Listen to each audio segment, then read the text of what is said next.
लई हो दिन कर बंस उदारा जन कर कहो मुनि से सुने का तुम महिमा के हरि हो।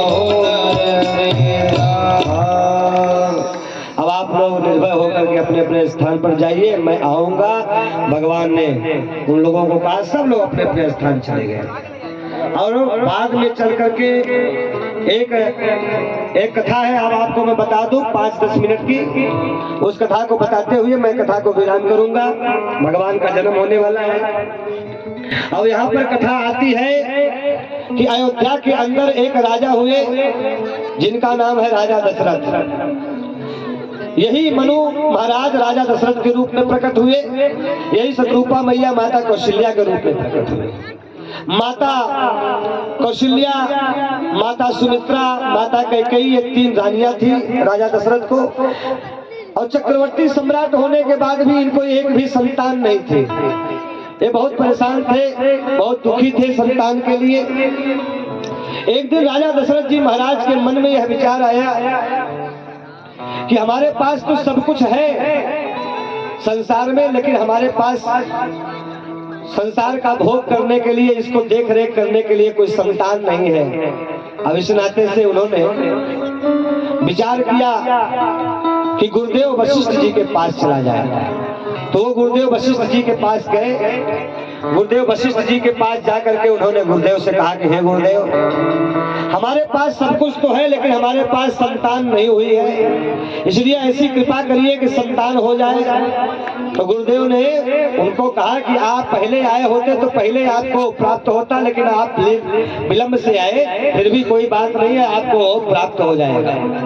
एक नहीं 4 पुत्र की प्राप्ति होगी, ऐसा आशीर्वाद दिया। लेकिन एक काम बताया, उन्होंने कहा कि अब आप पुत्र कामेष्ठी यज्ञ करवाइए। क्या यज्ञ करवाइए? पुत्र कामेष्ठी यज्ञ करवाइए। और पुत्र कामेष्ठी यज्ञ करवाने के लिए जब उन्होंने कहा तो कहा कि गुरुदेव, पुत्र कामेष्ठी यज्ञ हम कैसे करवाएं, इसकी व्यवस्था तो आप ही कर सकते हैं। उन्होंने कहा श्रृंगी ऋषि को बुला करके पुत्र कामेष्ठी यज्ञ करवाइए। और श्रृंगी ऋषि कौन है? राजा दशरथ जी महाराज अपने महल में गए, विचार करने लगे। सुमंत जी महाराज उनके पास आए। सुमंत जी महाराज ने कहा कि एक प्रवचन में हमने ये बात सुनी थी कि ये विभांडक मुनि के पुत्र श्रृंगी ऋषि हैं और विभांडक मुनि काश्यप ऋषि के पुत्र हैं। विभांडक मुनि ये नहीं चाहते हैं कि मेरे पुत्र के ऊपर संसार की छाया पड़े, वो अपने पुत्र को संसारी नहीं बनाना चाहते हैं, इसलिए जंगल में लेकर के रहते हैं। हे माताओं, माता बहन जी लोग, बतिया समझ में आवत है ना? गुस्सा मत, हम लोग ज्यादा बोलते हैं, थोड़ा कमर सीधी करके बैठो। हाँ, जो 40 साल से नीचे के लोग हैं वो कमर सीधे करके बैठे,